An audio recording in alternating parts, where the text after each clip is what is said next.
Hi, Tish. Hi, welcome. Happy New Year, everybody. I hope everybody is okay. It's great to be back. Happy New Year. And I hope everybody had a great time on New Year's Eve. I know it's been a very, very difficult year for a lot of people, and things are not improving really very much, are they, around the world with the second wave of coronavirus? But hopefully, fingers crossed, with all the vaccines coming in and everybody still doing what they need to do to stamp this out, then hopefully very soon we'll all get back to normal. So, anyway, less of that. Welcome back to the Build Your Confidence for Success show. This is episode 10. We're in January, a brand new year. So I'm looking forward to delivering these shows to you twice a week, and hopefully you're going to get some value from them. So who are these shows for?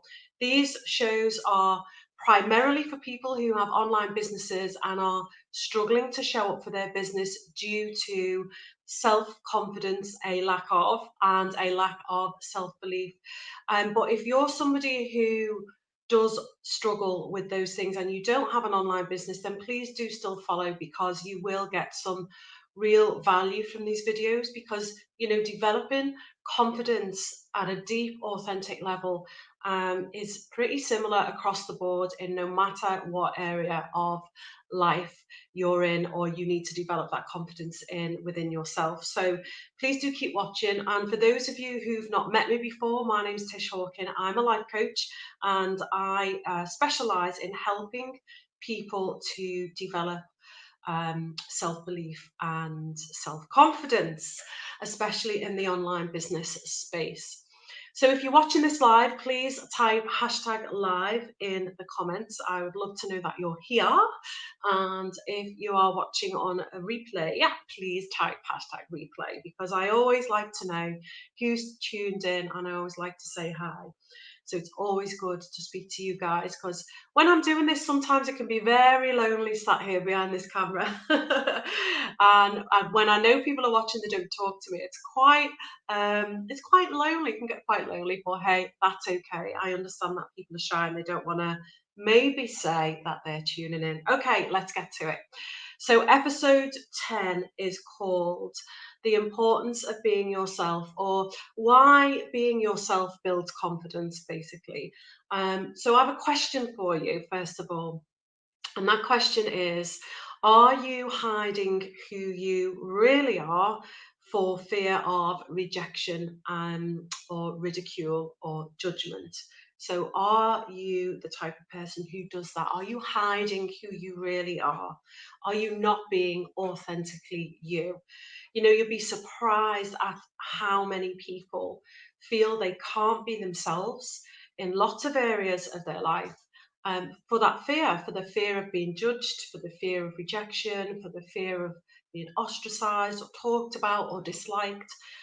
It's really, really common. So there's millions and millions and millions of people who are, living their lives according to other people's agendas. They're bending themselves almost out of shape to fit in with what they think they should be fitting in with, and who they should be fitting in with, and not being authentically themselves.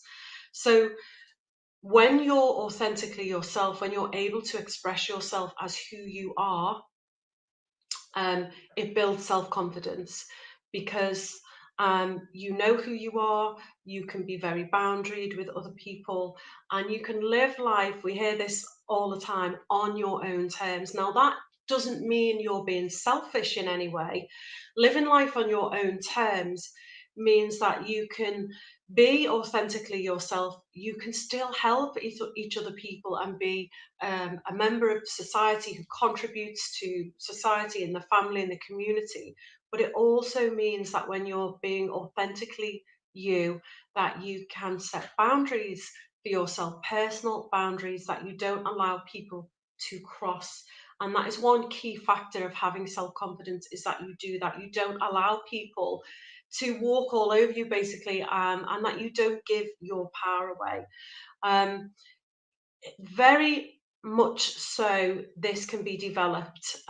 This kind of behavior of bending to other people's agendas is developed during childhood and can be taken right up through to adulthood. So let's maybe take an example of you've got a couple of siblings, and you are being compared to them as a child because maybe one is really good at academics and one is really good at art, and you're being compared because you don't feel you're good at either of those things. Maybe you're good at sports, but you feel that you're being compared. And so, what you do is, as a child, to be loved and to feel accepted, you start to bend yourself out of shape and start to try really, really hard at your schoolwork and at your exams to try and get the praise that the other kids are getting, when it really isn't authentically who you are. That's not who you are. That's not how you were made.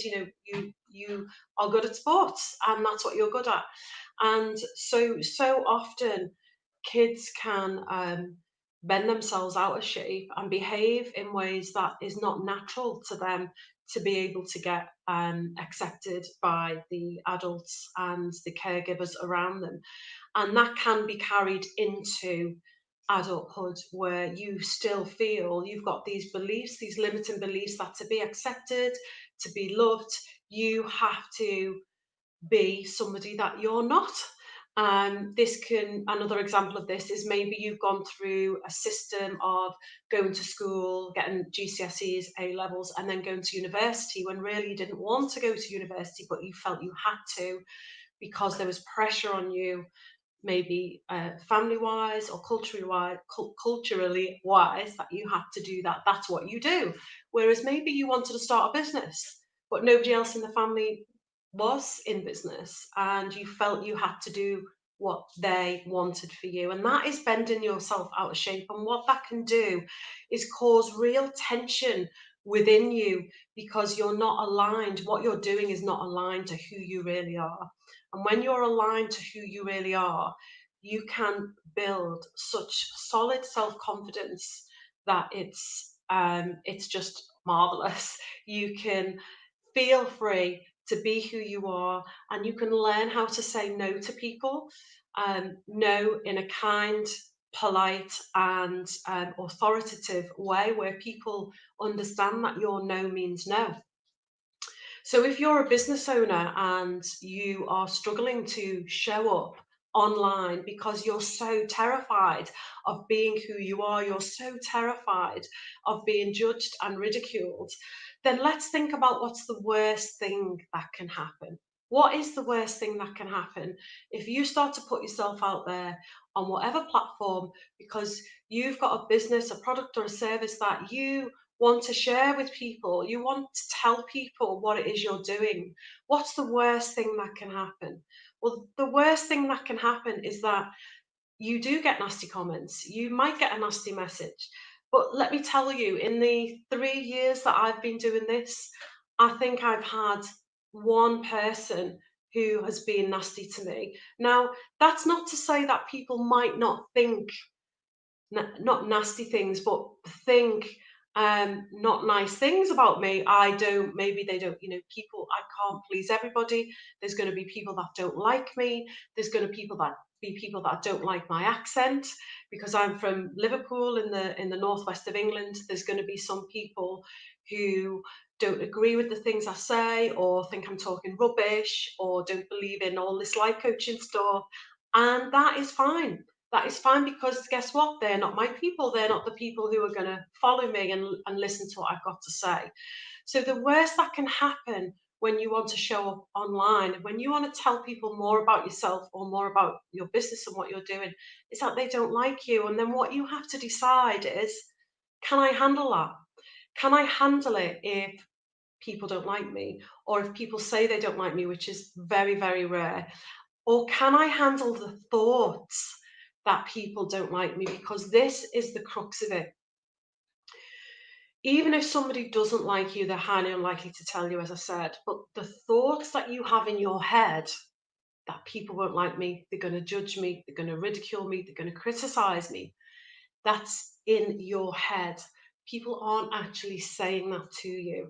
And so being able to challenge those thoughts and being able to manage those thoughts is absolute key if you want to show up in any way really, in life and in business, it's absolute key, because our thoughts create our experiences. And so if we can get a handle on those thoughts, and if we can get a handle on those thoughts that are stopping us from doing the very thing that we want to do, and making us procrastinate, and filling us with fear and doubt and negativity, if we can get a handle on those thoughts and then just start being authentically us, or authentically you, then you'll feel a kind of freedom and a sense of freedom that you haven't had before.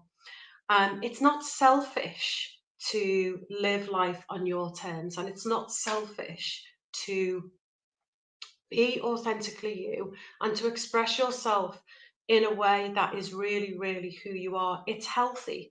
It's healthy because you're not living your life according to other people's agendas.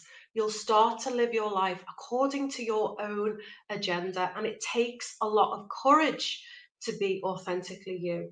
And it takes courage because maybe you have gone years and years and years of not being who you really are. And to be able to step out in faith and start making small changes to being authentically you does take courage, and you can feel really, really vulnerable. But as Brené Brown says, there's a lot of courage in vulnerability. It takes a strong person to be vulnerable. It takes a strong person to step out into that arena, knowing that there are going to be some people who do not approve, agree, reject, or criticize. So remember that when you're deciding how much of yourself you want to show up, you want to show up for your business. And it's really important that you really nail this, that you really learn how to be yourself if you want to be authentic. Because especially if you're in business and if you're posting or coming on live like me, people can see through inauthenticity. People can see through it. Now, I'm hoping that people can see that I'm an authentic person. What you see is what you get. And when I post, I'm being genuinely authentic. People can see through when you're not doing that, and so they won't listen to what you have to say. They won't follow you either. And you'll find that it will be quite difficult for you to progress in business if you're not being authentically you. So that's it for today. If you are a business owner and you are struggling with self-confidence and self-belief, then why not join my 5-day challenge that's coming up on Monday, which is the 11th of January. I'm so excited for this because the last challenge I did, it was amazing. The vibe in the group was fantastic. People are already signing up now. It's 5 days with me next week. It's not going to take up much of your time. I've set 5 tasks each day, small tasks that you can complete in no more than 20 minutes. And then I'll be going live every night so that you can ask questions direct to me live about building confidence and building self-belief. So this challenge is aimed to get you on your starting steps of developing more confidence and more self-belief, because obviously in 5 days I can't teach you everything I know. Remember that confidence is built over time, so these are just the starting steps. But if you want to join the challenge, what I'll do is when this video is ended, I'll put the link at the top, and all you need to do is click the link to register.